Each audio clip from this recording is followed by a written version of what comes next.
Benny Hill, le génie comique, la controverse et la chute d'une légende télévisuelle. Des millions rient de ses pitreries, mais derrière les sourires, une tempête se préparait en silence. Benny Hill, un homme dont le génie comique pouvait remonter le moral à travers les continents, faisait face à un jugement qu'aucun éclat de rire ne pouvait détourner. Un instant, il était un artiste adoré, l'instant d'après, la cible d'une controverse qui allait ébranler sa carrière jusqu'au cœur. Ce qui s'est déroulé durant ces derniers épisodes fatidiques a révélé un monde où l'humour entrait en collision avec l'évolution des valeurs et le prix à payer dépassait de loin les simples audiences. Voici l'histoire d'une légende de la comédie dont l'ascension et la chute ont marqué à jamais l'histoire de la télévision. Jeunesse et premiers pas de Benny Hill. Alfred O'Sornil, plus tard connu sous le nom de Benny Hill, est né le 21 janvier 1924 à Southampton, en Angleterre, dans une famille modeste de la classe moyenne. Son père tenait une petite boutique d'appareils chirurgicaux tandis que sa mère tentait d'adoucir l'impact d'un foyer strict, souvent dur. Ces difficultés précoces donnèrent à Benny un regard avisé sur le comportement humain et lui apprirent à utiliser l'humour à la fois comme refuge et comme expression. Enfant, il s'amusait avec de petites scénettes et des imitations, posant sans le savoir les bases de sa carrière. Avant d'entrer dans le monde du spectacle, Benny exerça divers métiers ordinaires, livreur de lait, opérateur de pont, batteur. Bien que simples, ces emplois lui enseignèrent la discipline, le rythme et l'art d'observer les gens au quotidien. Des leçons qu'il allait transformer plus tard en une comédie universelle. Engagé pendant la Seconde Guerre mondiale, il servit comme mécanicien, chauffeur de camion et opérateur de projecteurs avant de rejoindre la division Combined Service Entertainment. Là, en jouant pour des soldats épuisés, il découvrit le pouvoir de la comédie, remonter le moral même dans les moments les plus sombres. Ce fut un tournant qui affina son sens du timing et approfondit son lien avec le public. Après la guerre, inspiré par les comiques du music-hall et par l'artiste américain Jack Benny, il adopta le nom de Sean Benny. Ses premières apparitions à la radio lui donnèrent une plateforme, mais il savait que la télévision serait le médium où son humour pourrait réellement s'épanouir. Au début des années 1950, fort des leçons tirées des épreuves, de la discipline et de son expérience en temps de guerre, Benny Hill était prêt à façonner une nouvelle ère de la comédie. L'ascension du Benny Hill Show et la renommée internationale. Au milieu des années 1950, Benny Hill avait perfectionné son style comique unique, mêlant humour physique, parodie et sens précis du timing. Le 15 janvier 1955, la BBC diffusa le premier épisode du Benny Hill Show, introduisant une nouvelle forme de comédie britannique avec des sketchs, des monologues et des numéros musicaux. Dès le début, les spectateurs furent captivés par les gestes expressifs de Benny, ses mouvements exagérés et ses imitations astucieuses qui lui permirent de se démarquer à une époque où de nombreux artistes de scène peinaient à s'adapter à la télévision. Au cours de la décennie suivante, l'émission s'élargit avec des personnages récurrents et des sketchs plus élaborés.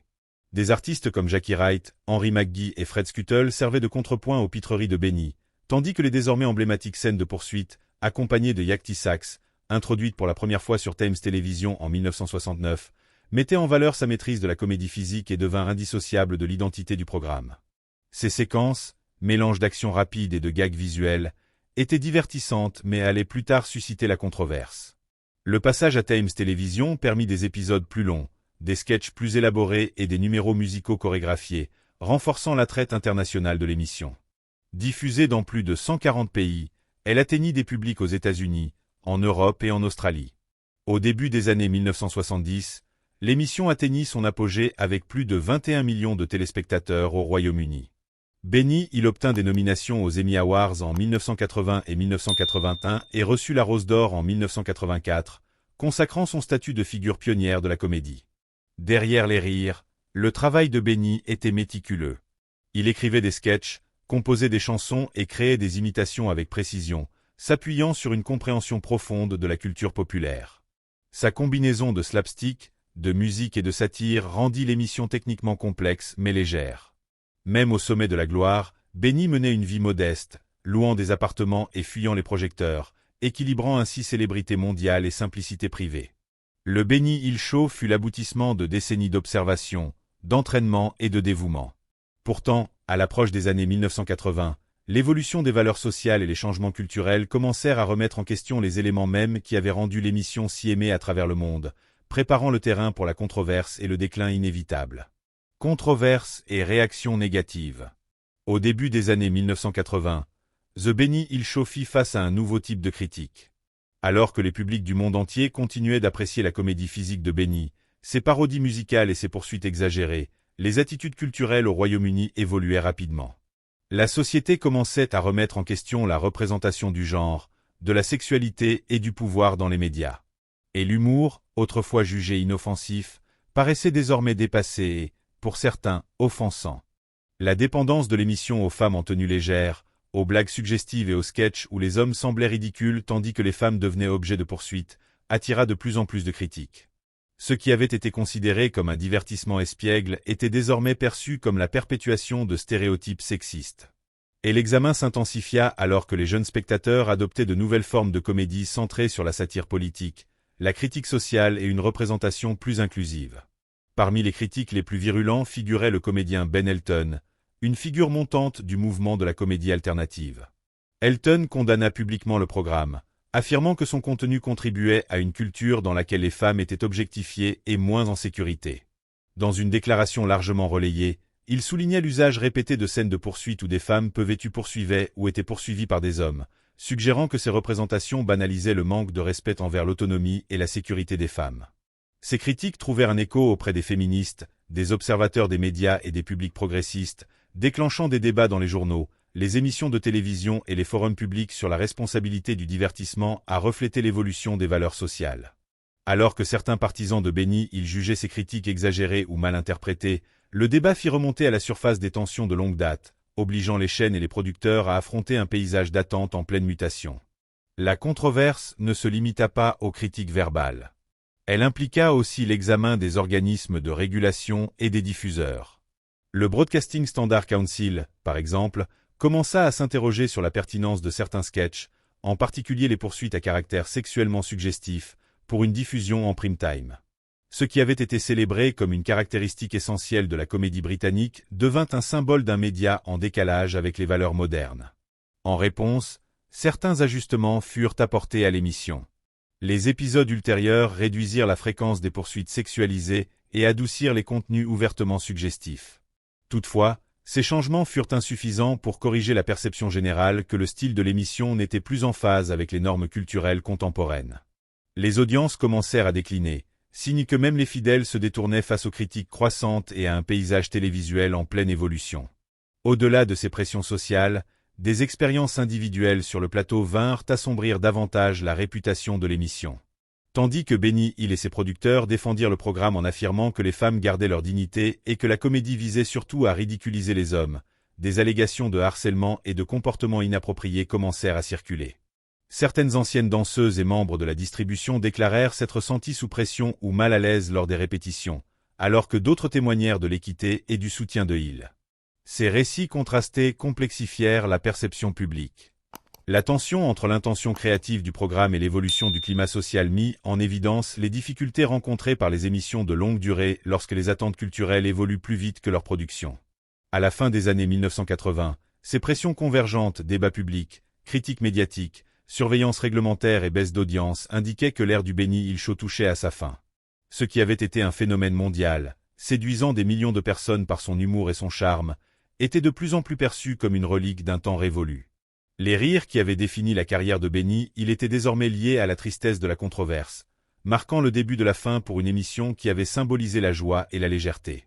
Cette tension croissante prépara la décision fatale qui allait finalement retirer Benny Hill des écrans de télévision qu'il avait autrefois dominés, laissant fans et collègues face au vide soudain d'une figure qui avait été une présence incontournable de la comédie britannique pendant des décennies. Déclin, annulation et la scène infâme.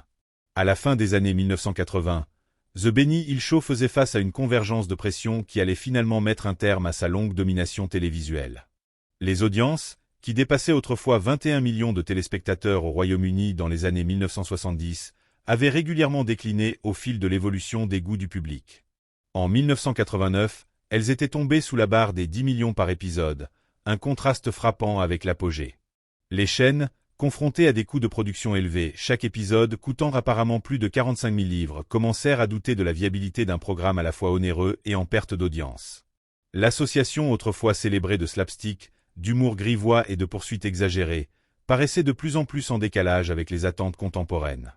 Le catalyseur de cette chute fut un sketch particulièrement infâme, souvent cité comme emblématique des problèmes perçus de l'émission. Cette scène, une parodie de concours de beauté, montrait des femmes en tenue légère, moquées et poursuivies, réduites à de simples objets de comédie plutôt qu'à de véritables personnages. Alors que Benny et ses producteurs affirmaient que les sketchs étaient destinés à être absurdes et que les hommes en étaient les véritables cibles du ridicule, la perception publique avait changé. Ce qui avait autrefois semblé inoffensif attirait désormais de vives critiques pour son traitement des femmes. Les commentateurs, les groupes féministes et des comédiens de renom, dont Ben Elton, condamnèrent publiquement le programme, affirmant que son contenu renforçait les stéréotypes sexistes et contribuait à une culture normalisant l'objectification et le harcèlement.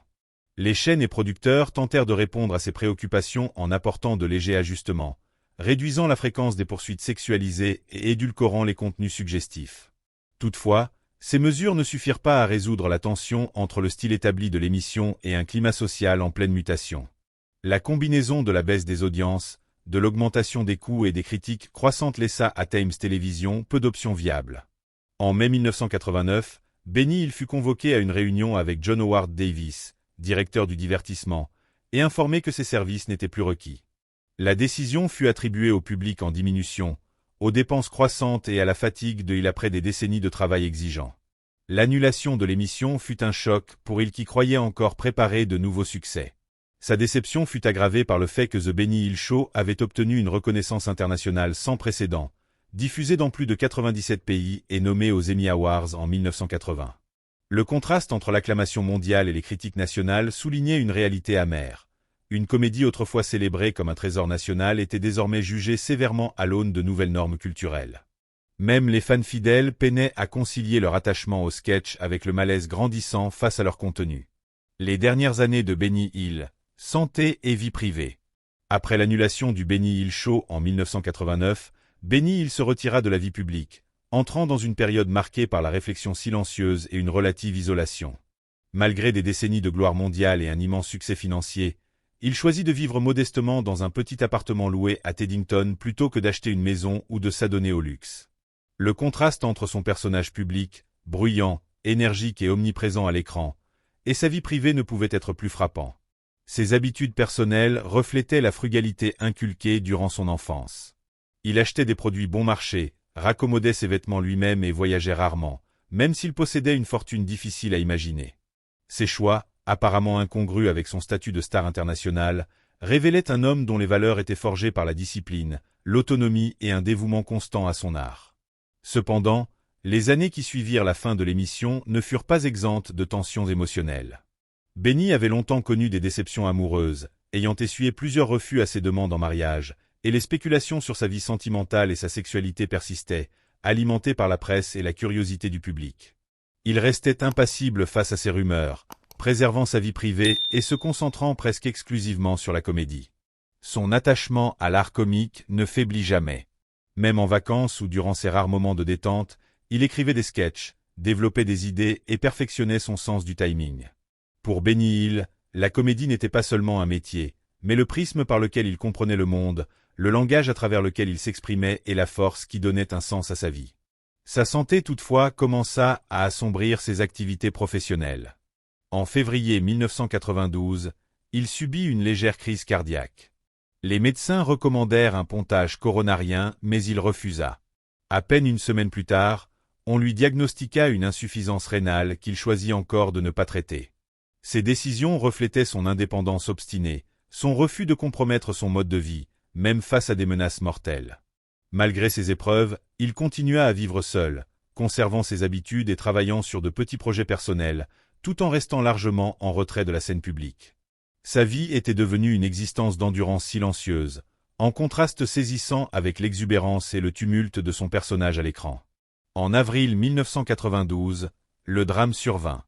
Benny Hill fut victime d'une thrombose coronaire et mourut dans son fauteuil, son décès restant inaperçu pendant près d'une semaine jusqu'à ce que des voisins inquiets contactent son agent de presse. Sa mort à l'âge de 68 ans survint de manière inattendue le jour même où un nouveau contrat pour un projet potentiel arriva, soulignant la cruauté du destin qui accompagne souvent les carrières de longue haleine. La découverte de son corps révéla un appartement rempli de trophées, de chèques non encaissés et de sketchs. Témoignage d'un homme qui s'était consacré corps et âme à son art jusqu'à la fin. Le mode de vie modeste de Benny, Ses habitudes de travail méticuleuses et sa quête incessante de perfection avaient défini son existence autant que sa comédie avait marqué l'histoire du divertissement. Héritage, distribution et influence durable. Même après la fin de l'émission et la disparition de Benny Hill, l'influence du Benny Hill Show resta indéniable. Le programme avait défini une époque de la comédie britannique, mêlant slapstick, parodie, numéros musicaux et humour physique d'une manière jamais vue auparavant à la télévision. Si les controverses liées au sexisme et à l'aspect daté de certaines blagues ont terni ces dernières années, l'innovation technique, le sens du timing et la créativité de l'émission avaient établi un standard qui allait influencer des générations de comédiens. La capacité de Benny Hill à combiner gags visuels, imitation et comédie musicale avec une précision remarquable permit au programme de franchir les barrières culturelles et linguistiques, garantissant à des publics du monde entier de pouvoir apprécier son œuvre malgré les différences de langue ou de contexte. La distribution joua elle aussi un rôle essentiel dans le maintien de l'attrait durable de l'émission. Henry McGee, l'iconique partenaire sérieux et annonceur du programme, apportait structure et timing à l'énergie frénétique de Hill, restant un visage familier jusqu'à son décès en 2006. Bob Todd, connu pour son timing impeccable en slapstick, contribua pendant des décennies avant de disparaître en 1992, tandis que Nicholas Parsons, ayant collaboré avec Hill à ses débuts, se consacra ensuite à la radio et à la télévision en animant des émissions comme Just a Minute et Sal of a Century jusqu'à sa mort à 96 ans. Jackie Wright, dont la calvitie devint une cible récurrente des fameuses tapes de Benny, quitta l'émission en 1983 pour raisons de santé mais ses apparitions restèrent gravées dans la mémoire, renforçant le style visuel de l'humour de Hill. Les interprètes féminines laissèrent également leur empreinte. Les Hills Angels, dont Sue Upton, Louise English et Jane Leave, apportaient chorégraphie, dynamisme et charisme, équilibrant la comédie physique de Hill par une touche d'élégance et de style. Jane Leave connut plus tard une renommée internationale grâce à son rôle de Daphné dans Frasier, illustrant comment la troupe de Hill pouvait servir de tremplin vers le succès. Jenny Lee Wright se reconvertit en bruiteuse respectée, contribuant à de grands films tels que Shakespeare in Love et Die Another Day. Sue Bon poursuivit sa carrière de chanteuse de cabaret et d'actrice de théâtre. Les Ladybirds, trio vocal comprenant Maggie Strader, enrichissaient la dimension musicale de l'émission, apportant un divertissement dynamique devenu partie intégrante de son identité. Ensemble, la troupe donnait vie à la vision de Benny, tout en assurant la pérennité de l'émission longtemps après la fin de sa production. À l'international, The Benny Hill Show connut un succès remarquable. Diffusé dans plus de 90 pays, il fit découvrir à des millions de spectateurs le style comique distinctif de Hill, faisant de lui l'une des exportations télévisées britanniques les plus réussies. Son influence atteignit les États-Unis, l'Europe et bien au-delà où ses gags visuels et imitations franchissaient les barrières culturelles. Ses nominations aux Emmy et la Rose d'Or en 1984 consacrèrent l'impact et la créativité de Hill, confirmant que, malgré les controverses, ses contributions à la comédie télévisée étaient importantes et durables. L'héritage de l'émission perdure aujourd'hui à travers des rediffusions, des hommages et des réintroductions.